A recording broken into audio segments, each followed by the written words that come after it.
Friends, कैसे हैं आप सब। तो फ्रेंड्स, हमारा नेक्स्ट सीज़न जो है आपका सीटीट की जो साइकिल है ये मे बी जुलाई या अगस्त में हो सकता है। ठीक है, तो उसके लिए प्रिपरेशन हमें अभी से करना है और हम 6 to 8 की एनसीईआरटी पे फोकस कर रहे हैं।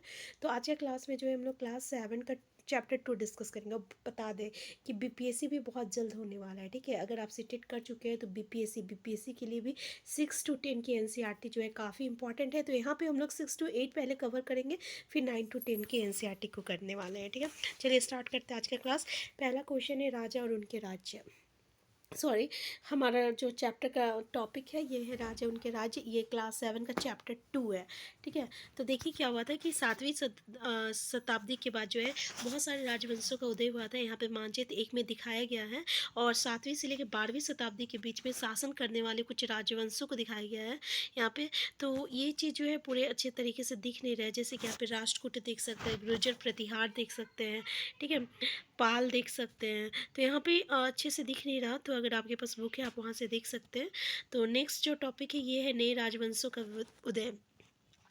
राजा लोग प्राय उन्हें अपने मातहत या सामंत के रूप में मान्यता देते थे, यानी इसमें बहुत ही बड़े बड़े भूस्वामी और योद्धा सरदार जो है अस्तित्व में आ चुके थे। उनसे उम्मीद की जाती थी कि राजा या स्वामी के लिए उपहार लाए और दरबार में, यानी ये लोग क्या करते थे, राजा के दरबार में आते थे, उनके लिए गिफ्ट लेके आते थे, हाजिरी लगाते थे। ठीक है, और कभी कभी सैन्य सहायता, मतलब क्या होता है जब युद्ध होता था ना तो सेना के रूप में ये लोग कार्य भी करते थे, मतलब सैन्य सहायता प्रदान करते थे। अधिक सत्ता और संपदा हासिल करने पर सामंत अपने आप को महासामंत या महामंडलेश्वर इत्यादि घोषित करते थे।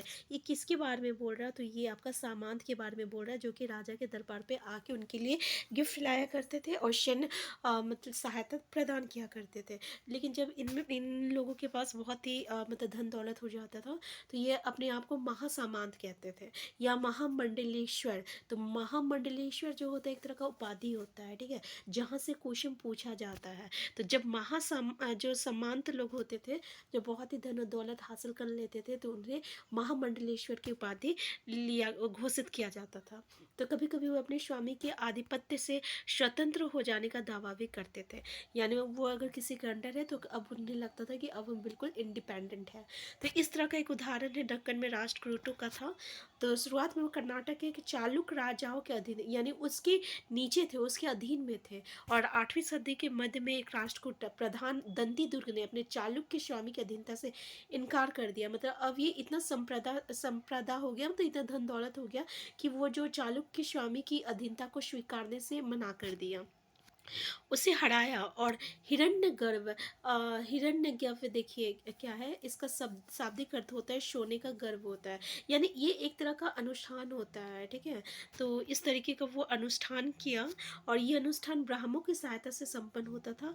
और ये माना जाता था कि इससे राजक जन्मा क्षत्रिय ना होते हुए, मतलब ये जो यज्ञ था, ठीक है, ऐसे लोग जो क्षत्रिय नहीं होते थे, ठीक है, या कोई भी अलग जात के होते थे, तो ये यज्ञ करने के बाद उन्हें क्षत्रिय मान लिया जाता था और वो राजा बन सकता था। ठीक है, तो कुछ अन्य उदाहरणों में उद्यमी परिवारों के पुरुषों ने अपने राजाशाही कायम करने के लिए सैन्य कौशल का इस्तेमाल किया। मिसाल के तौर पर कंदम मयूर शर्मन और गुर्जर प्रतिहार हरिचंद ब्राह्मण थे, जिन्होंने अपना परंपरागत पेशे को छोड़कर शस्त्र को अपना लिया और कर्नाटक और राजस्थान में अपना सफलतापूर्वक राज्य स्थापित किया। जैसे यहाँ पे ये पहले क्या होता था ना, वर्ण के अनुसार जो है समाज को विभाजित करता था। वर्ण क्या होता है, तो वर्ण क्या होता है ना, जैसे कि 4 वर्ण था समाज में। एक था आपका राजपूत था, फिर ब्राह्मण था, सॉरी पहले ब्राह्मण था, राजपूत था, फिर आपका क्या कहते हैं शूद्र था और वैश्य था। ठीक है, तो ये 4 था, चारों का अपना अपना काम था और काम के आधार पर इन्हें विभाजित किया गया था। तो बहुत सारे लोग ऐसे थे उस समय, जैसे कि गुर्जर प्रतिहार हरिचंद ब्राह्मण थे और कंदम मयूशरम, ये मतलब कि क्षत्रिय नहीं होने के बावजूद ये जो है शस्त्र को जो है अपना लिए थे, यानी अपना पेशा को छोड़कर। जैसे ब्राह्मण का पेशा था पूजा पाठ कराना, तो उस पेशे को छोड़कर ये शस्त्र अपना लिए थे और अपना एक राज्य स्थापित किया था कर्नाटक और राजस्थान में। नेक्स्ट है राज्यों में प्रशासन। तो नए राज्यों में की इकाइयों ने महाराजाधिराज, राजाओं के राजा और त्रिभुवन चक्रवर्ती, तीन भुवनों का स्वामी और इसी तरह के अन्य भारी भरकम। तो देखिए यहाँ पे क्या था कि ये सब है क्या, महाराजाधिराज हो गया या त्रिभुवन चक्रवर्ती हो गया, एक तरह का उपाधि हो गया, ठीक है, जो कि ये लोग अपने आप को धारण किया करते थे। लेकिन इस तरह के दावों के बावजूद वो अपने समानता और साथ ही साथ किसान, व्यापार, ब्राह्मणों के संगठन के साथ अपनी सत्ता की साझेदारी करते थे। तो यहाँ पे ये दो चीज़ इंपॉर्टेंट था, ठीक है। इन सभी राज्यों में उत्पादकों अर्थात किसान, पशुपालक, कारीगर से संसाधन इकट्ठा किया करते थे और इनको अक्सर उनके मतलब टैक्स लिया करते थे, मतलब कि जो भी उगाता था, ठीक है ना, जो जो काम करता था उस पे जो है ये लोग टैक्स लिया करते थे। कभी कभी इस हिस्से को लगान मानकर वसूला जाता था, मतलब जैसे हर चीज़ पे टैक्स दिया जाता है ना, तो उसी तरह से जो है ये लोग, जैसे कारीगर रहता था तो उसके पैसे से टैक्स लिया जाता था, किसानों से लिया जाता, पशुपालकों से लिया जाता था, ठीक है। देखिए तमिलनाडु में शासन करने वाले चोल वंश के अभिलेखों में विभिन्न किस्म की करों के लिए 400 ज़्यादा शब्द जो है सूचक शब्द मिलते हैं और सबसे अधिक उल्लेखित है वेटी, जो नकद की बजाय जबरन श्रम के रूप में लिया जाता था। यानी 400 ज़्यादा जो है टैक्स का नाम बताया गया है। और इसमें जो है आपका वेटी जो है ना, ये एक तरह का जबरन श्रम था, मतलब जिसको हम लोग ज़बरदस्ती लेते हैं, यानी जबरन श्रम और कदमाई, यानी कि भूगजस्व थे। मकान पर डालने पर लगने वाला कर, खजूर या तार के पेड़ पर चढ़ने के लिए सीढ़ी का इस्तेमाल पर लगने वाला कर। तो देखिए ये सब एक तरह का कदमाई यानी भूगजस्व थे, ये एक तरह का कर था। तो वेटी समझ में आ गया ना क्या है, एक तरह का कर है जो कि जबरन लिया जाता था। तो ये संसाधन राजा की व्यवस्था का वित्तीय आधार बनते थे। साथ ही मंदिरों और दुर्गों के निर्माण में भी इसका इस्तेमाल किया जाता था, ठीक है। अब यहाँ पे कुछ खास नहीं है। अब यहाँ देखते हैं प्रशस्तियाँ और भूमि अनुदान क्या होता है। पर प्रशस्तियों में ऐसे ब्यौरे होते थे जो शब्द सत्य नहीं होते थे। प्रशस्तियाँ क्या होता है, जब किसी की मतलब तारीफ में कुछ बोला जाता था, ठीक है, तो ये बोल रहा है कि ये हमेशा सही नहीं होता था, ठीक है, लेकिन ये प्रशस्तियाँ हमें बताती है कि शासक खुद को कैसा, मतलब प्रशस्तियाँ जो होती है ना, प्रशस्तियाँ जो होती है ना, ये बताती है कि राजा अपने आप को दर्शाना कैसा चाहता है, ठीक है। तो जैसे कि ये शूरवीर है, विजय योद्धा है, तो ये प्रशस्तियाँ होता क्या है, ये प्रशस्तियाँ मतलब कि ये राजा लोग ये दिखाना चाहते थे कि वो खुद को कैसे दर्शाना चाहते थे, ठीक है। कभी विजय योद्धा के रूप में, कभी शूरवीर के रूप में। ये विद्वान ब्राह्मण द्वारा रची गई थी, ठीक है, जो अक्सर प्रशासन में मदद करते थे। तो ये सब कौन लिखता था, तो ब्राह्मण लोग लिखते थे। नागभट्ट की उपलब्धियाँ, देखिए कई शासकों ने परिस्थितियों में अपनी उपलब्धियों का व्याख्यान किया। अपने पिछले साल गुप्त शासक समुद्रगुप्त की प्रशस्ति के बारे में पढ़ा होगा। संस्कृत में लिखी गई ग्वालियर मध्य प्रदेश में पाई गई एक प्रशस्ति में प्रतिहार नरेश नागभट्ट के कामों का वर्णन इस प्रकार किया गया है। आंध्र सदैव सिद्ध विदर्भ महाराष्ट्र का एक हिस्सा और कलिंग उड़ीसा के एक हिस्सा के राजा उनके आगे तभी धराशायी हो गए जब वो राजकुमार थे। मतलब आप देख सकते हैं कितना ज़्यादा उनका मतलब यहाँ पे वीरता का व्याख्यान किया गया है कि इतने सारे लोग जो है जब वो राजकुमार थे उसी समय उनके सामने जो है हार मान चुके थे, ठीक है। तो यहाँ पे इसको ये छोड़ते हैं। अब देखिए राजा लोग ये जैसे है ना, जैसे उन्होंने बंगाल का हिस्सा, अनंत गुजरात का हिस्सा है, मालवा जो है मध्य प्रदेश का हिस्सा है, किरात जो है वनवासी, ये क्या है वनवासी है, तुर्क तुर्क का हिस्सा है, वत्स और मत्स्य जो है दोनों उत्तर भारत के राज्य है और राजाओं को पराजित किया, ठीक है। तो ये जगह का नाम बता रहा है। राजा लोग ब्राह्मण के को भूमि अनुदान, देखिए राजा लोग जो थे ब्राह्मण को भूमि जो है अनुदान दिया जाता था, ठीक है। और ये सब भी जो है तामपात में देखने को मिला है। मतलब कि तामपात मतलब समझ में आ रहा ना, जो पांडुलिपियाँ रहती थी, तो उसमें अगर किसी राजा को जो है कोई राजा जो है किसी ब्राह्मण को भूमि दान दिया तो वो भी उसकी जिक्र भी वहाँ पे किया गया है। भूमि के साथ साथ क्या दिया जाता था, तो हमने मिट्टी की मेरे बनाकर साथ ही कांटेदार झाड़ियाँ लगाकर भूमि की सीमाओं को चिह्नित कर दिया। इस भूमि पर ये चीज़ें, फलदार वृक्ष है, पानी है, भूमि है, बगीचे हैं, फलोदान है, पेड़ है, कुआं है, ठीक है, और गहरी झील है। जिसे ये भूमि मिलती है वो इससे कर मतलब कर वसूल कर सकता है। वो न्यायाधिकारियों द्वारा जुर्माने के तौर पर लगाया गया कर वसूल सकता है। पान के पत्तों पर लगने वाला कर, मतलब जिसको वो ज़मीन दे दिया, ठीक है? वो जो है वहाँ के लोगों से कर जो है वसूल कर सकता था। जैसे कि यहाँ पे पूरा पान के पत्तों पर जो कर लगाया जाता था, ठीक है? न्यायाधिकारियों पे जो कर लगाया जाता था, बने हुए कपड़े पे जो कर लगाया जाता था, तो इस तरीके के जो है कर ये लोग यहाँ से ले सकते थे। देखिए 12वीं शताब्दी में एक वृहद संस्कृत काव्य भी रचा गया, जिसमें कश्मीर पर शासन करने वाले राजाओं का इतिहास दर्ज है। इसे कल्हण नामक एक रचनाकार द्वारा रचा गया है। तो कल्हण ने अपना वृत्तांत लिखने के लिए शिलालेख, दस्तावेज और प्रत्यक्षदर्शियों के वर्णन और पहले के इतिहास समेत अनेक तरह के स्रोतों का इस्तेमाल किया। प्रशस्तियों के लेखक से भिन्न वो अक्सर शासकों और उनकी नीतियों के बारे में आलोचनात्मक रुख दिखलाता था, इसलिए 12वीं सदी की यह असाधारण ग्रंथ था। तो कलहन के बारे में कुछ यहाँ पे कुछ खास इंपॉर्टेंट नहीं है, ठीक है ना। तो नेक्स्ट जो है त्रिपक्षीय संघर्ष काफ़ी इंपॉर्टेंट है। इससे तो कई बार क्वेश्चन आया गया है कि त्रिपक्षीय संघर्ष में कौन कौन है, ठीक है। तो यहाँ पे जो है पृथक राजवंश का आधार कोई विशेष क्षेत्र था, वो दूसरे क्षेत्र में भी नियंत्रण करने का प्रयास करता था, ठीक है। ये तो पता होगा कि दूसरे राजा को हराकर उसके क्षेत्र को जो है अपने वश में कर लेता था, अधीन कर लेता था। तो एक विशेष रूप से वार्षणीय क्षेत्र था गंगा घाटी में कन्नौज नगर। देखिए ये जो संघर्ष था किसके लिए था, कन्नौज नगर के लिए था, जो कि गंगा घाटी में था। इसमें कौन कौन था त्रिपक्षीय संघर्ष में, तो गुर्जर प्रतिहार था, राष्ट्रकूट था, पाल वंश था, ठीक है। और देखिए इसकी चर्चा त्रिपक्षीय संघर्ष के रूप में किया जाता है, ठीक है। बहुत ही लंबी लड़ाई चली थी इन लोगों के बीच में। लगभग देखिए शासकों ने बड़े मंदिरों का निर्माण यहाँ पे लेकिन आपस में लड़ते रहे, क्योंकि इस लंबी चली लड़ाई में 3 पक्ष थे, इसलिए इतिहासकार ने प्राय इसको त्रिपक्षीय संघर्ष के रूप में नाम दिया था। तो त्रिपक्षीय संघर्ष में कौन कौन आता है, यहाँ से क्वेश्चन आता है। तो गुर्जर प्रतिहार, राजपूत और पाल वंश आता है। किसके लिए ये संघर्ष था, तो कन्नौज को अपना अधीन करने पे था। गंगा और गंगा घाटी में बसा था। शासकों ने बड़े मंदिरों का निर्माण करवाया था और अपनी सत्ता और संसाधनों का प्रदर्शन का प्रयास किया, इसलिए जब वो एक दूसरे के यहाँ राज्य पर आक्रमण करते थे तो मंदिरों में भी निशाना। अब देखिए यहाँ पे क्या है कि जिस समय ये आक्रमण किया करते थे तो मंदिरों को निशाना बनाता था, क्योंकि मंदिरों से इन्हें जो है बहुत ही खजाना मिल जाता था। जैसे कि मोहम्मद गजनी के बारे में, अफगानिस्तान के गजनी का महमूद जो है एक ऐसा शासक था जो कि आपका 17 बार जो है हमला किया था मंदिर पे। उसका निशाना था संपद मंदिर, जिनमें गुजरात का सोमनाथ मंदिर था, ठीक है। तो महमूद जो धन लूटता था उसका बहुत बड़ा हिस्सा गजनी का एक वैभवशाली राजधानी के निर्माण में खर्च हुआ।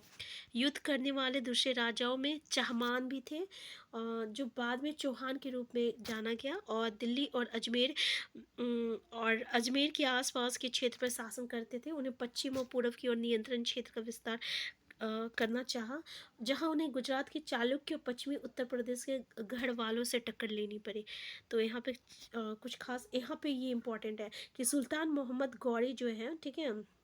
देखिए चाहमान शासक पृथ्वीराज तृतीय, ठीक है। इसका आप देख सकते हैं टाइमिंग पीरियड 1168 टू 1192, और जिसमें सुल्तान मोहम्मद गौरी नामक तुर्क शासक को 1191 में हराया, लेकिन दूसरे ही साल 192 ईस्वी में इनके हाथ जो है हार गए थे, ठीक है। तो ये पृथ्वीराज और सुल्तान मोहम्मद गौरी के बीच में ये लड़ाई हुआ था, जो कि 1191 में हुआ था, फिर 192 में हुआ था, जिसमें वो हार गया था 92 में, ठीक है। तो कौन हारा था, ये कौन हारा था, तो ये आपका पृथ्वीराज जो है पहले मोहम्मद गौरी को हराया था, फिर दूसरी बार जो है हार गया था। चोल राज नज़दीक से एक नज़र। अब उरेंगुर से जो है तंजावुर तक क्या है कि चोल वंश सत्ता में कैसे आया। कावेरी डेल्टा में मोटियार नाम से एक प्रसिद्ध एक छोटे से मुखिया परिवार की सत्ता थी। मोटियार याद रखिएगा, वो कांचीपुरम के पल्लव राजा के मातहत थे। उड़ियार के चोल वंशीय प्राचीन मुखिया परिवार के विजयालय ने 9वीं सदी के मध्य में मुंटियारों को हराकर इस डेल्टा पर कब्जा जमाया। उसने वहाँ तंजावुर शहर और निशुम्भ सुधनी देवी का मंदिर बनाया। तो देखिए निशुम्भ सुधनी देवी मंदिर, ठीक है, और तंजावुर शहर, ठीक है। तो यहाँ पे क्या है, उड़ियार के चोल वंश से प्राचीन मुखिया परिवार के विजयालय ने 9वीं सदी के मध्य में मुठ्ठियारों को हराकर, ठीक है, तो याद रखिएगा ये पॉइंट। अब यहाँ पे ये मैप दिया हुआ है। विजयालय के उत्तराधिकारियों ने पड़ोसी इलाकों को जीता और उसका राज्य अपने क्षेत्रफल तथा शक्ति दोनों के रूप में बढ़ता गया। दक्षिण और उत्तर के पांड्यान और पल्लव के इलाके इस राज्य का हिस्सा बन गया। राजा राज प्रथम जो सबसे शक्तिशाली चोल शासक था, राजा राम कैसा शासक था, चोल शासक था, ये 985 में राजा बना था और उसी ने इनमें से ज़्यादातर क्षेत्रों को अपना नियंत्रण का विस्तार किया। उसके साम्राज्य के प्रशासन का भी पुनर्गठन किया। राजा राज के पुत्र का राजेंद्र प्रथम ने उसकी नीतियों को जारी रखा और उसने गंगा घाटी, श्रीलंका तथा दक्षिण पूर्व एशिया के देशों पर हमला कर दिया। ठीक है, तो राजा राज क्या था, चोल शासक था, याद रखिएगा। भोम मंदिर और कांस्य मूर्ति कला, राजा राज और राजेंद्र प्रथम द्वारा बनाया गया तंजावुर और गंगईकोंड चोलपुरम के बड़े मंदिर स्थापत्य मूर्तिकला की दृष्टि से एक चमत्कार है। तंजावुर में है इसका द्वारा बनाया गया मंदिर, ठीक है, तो याद रखिएगा। और चोल मंदिर अक्सर अपने आसपास विकसित होने वाली बस्तियों में केंद्र बन गए। वो शिल्प उत्पादन के केंद्र थे। ये मंदिरों, शासक और अन्य लोगों द्वारा दी गई भूमि से भी संपन्न हो गए थे। इस भूमि की उपज उन सारे विशेषज्ञों का निर्वाह करने में खर्च होती थी जो मंदिर के आसपास रहते थे और उसके लिए काम करते थे। पुरोहित हो गया, फिर मालाकार हो गया, जो भी लोग थे, ठीक है, वो आर्थिक, सामाजिक और सांस्कृतिक जीवन के केंद्र भी था। जैसे कि मंदिर के आसपास बहुत सारे लोगों को बहुत सारे रोजगार मिल जाता है ना, तो इसी के बारे में ये यहाँ पे डिस्कस किया गया है। मंदिर के साथ जुड़े हुए शिल्पों में सबसे विशिष्ट था कांस्य प्रतिमाएं बनने का काम। जो है चोल कांस्य प्रतिमाएं संसार की सबसे उत्कृष्ट कांस्य प्रतिमाओं में गिनी जाती है। तो ये जो कांस्य जो है ये किस शासक में था, तो चोल शासक में था कांस्य प्रतिमाएं। नेक्स्ट है, ज़्यादातर प्रतिमाएं तो देवी देवताओं की होती थी, लेकिन कुछ प्रतिमाएं भक्तों की भी बनाई जाती थी। कृषि और सिंचाई के बारे में क्या है देखिए। नेक्स्ट चलो, चोलों की कई उपलब्धियां कृषि में हुए और नए विकासों के माध्यम से संभव हुआ। जैसे ये मानचित्र 2 देखिए, यहाँ पे बताया जा रहा मानचित्र 2 कि कावेरी नदी बंगाल की खाड़ी में मिलने से पहले कई छोटी छोटी शाखाओं में बढ़ जाती थी। ये शाखाएं बार बार पानी उछलती है, जिससे किनारों पर उपजाऊ मिट्टी जमा होती रहती है, ठीक है, और शाखाओं का पानी कृषि, विशेषतः चावल की खेती के लिए आवश्यक आर्द्रता भी मुहैया करता था। हालांकि तमिलनाडु के दूसरे हिस्से में कृषि पहले ही विकसित हो चुकी थी, पर 5वीं या 6ठी सदी में आकर इस इलाके में बड़े पैमाने पर खेती शुरू हो गई। कुछ इलाकों में जंगलों को साफ किया जाना था और कुछ दूसरे इलाकों में जमीन को समतल किया गया था।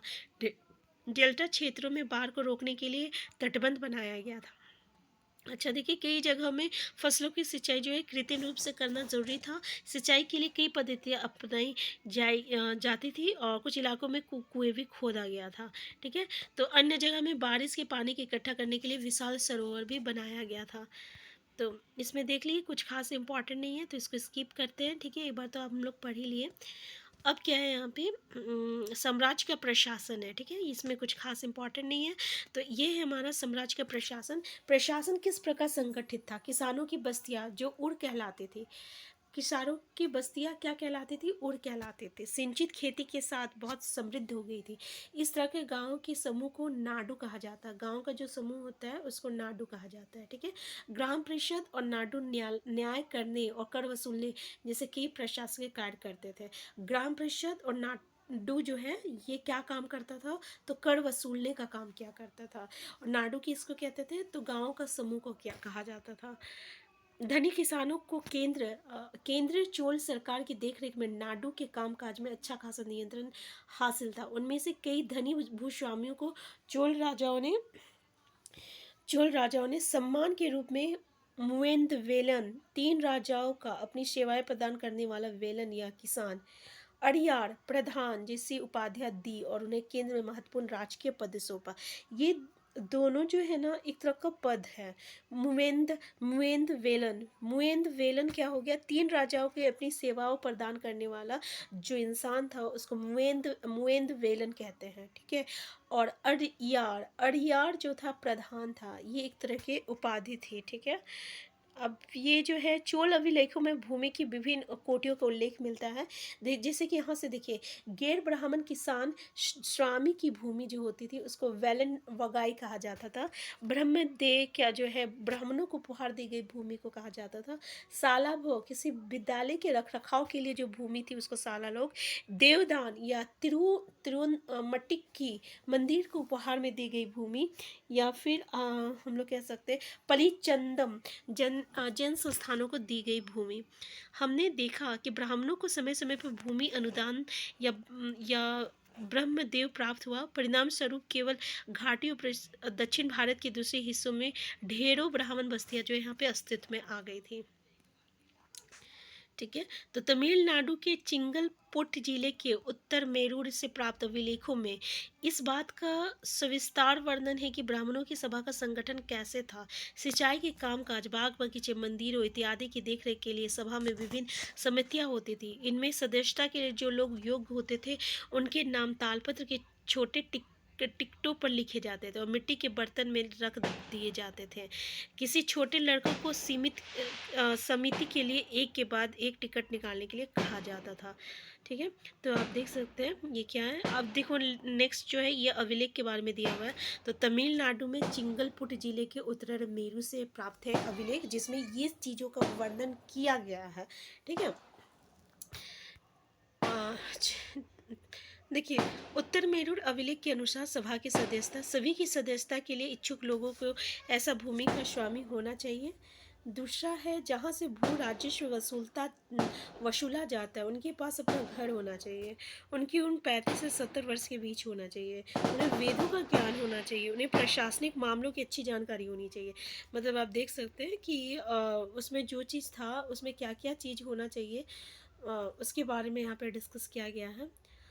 अडनूर की सरहदों पर फुस की पुरानी शासनों वाली छोटी छोटी झोपड़ियों से अट्टापेरा पुल्लाया एक ऐसा समूह जिसे ब्राह्मण और वेलाल प्रतिष्ठित समाज के बाहर मानते थे। लोगों का एक छोटा सा पुड़वा था जिसे ओछे किस्म के पेशे में लगे खेतियार मजदूर रहते थे।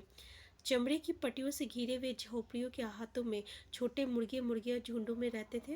गहरे रंग के बच्चे जो काले लोहे के कंगन पहनते थे छोटे पिल्लों को उठाए उछलते रहते थे। मतलब यहाँ पे डिस्कस किया गया है उस समय के लोगों के बारे में, कैसे रहते थे, क्या होता था, और ऐसा कुछ खास इम्पोर्टेंट नहीं है, बस यही सब बताया गया है तो इसलिए हम इसको स्किप कर रहे हैं, ठीक है ना। इसलिए हम इसको स्किप कर रहे हैं। तमिल कृति पेरियापुरम से एक उदाहरण है जहाँ पे उस समय के जो जीवन थे उसके बारे में डिस्कस किया गया था। तो आप देख सकते हैं कि ये चैप्टर में हमें क्या क्या चीज़ इंपॉर्टेंट मिला। एक त्रिपक्षीय संघर्ष से 2 क्वेश्चन था वो इम्पॉर्टेंट है, 2-3 क्वेश्चन वो चीज़ इंपॉर्टेंट है बहुत ही ज़्यादा जहाँ से बार बार क्वेश्चन पूछा गया है, ठीक है।